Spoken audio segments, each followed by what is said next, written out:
ভারতবর্ষের প্রত্যেকটা সীমান্তে সীমান্তে সংরক্ষণ করতে হবে মুসলিম তো দূরের কথা একটা পৃথিবীকে থাকে এই ভারতবর্ষে বিদেশি মুসলিম তো দূরের কথা একটা পিপিলিকাও ঢুকতে পারবে না।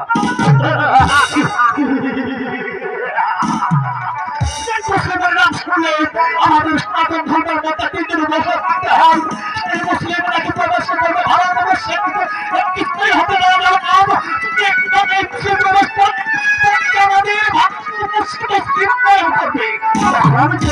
আমাদের সনাতন ধর্মের সাথে চলে যাবে কিছুই আমি হতে দেবো না। এই মুহূর্তে এই মুসলিমকে ভাবে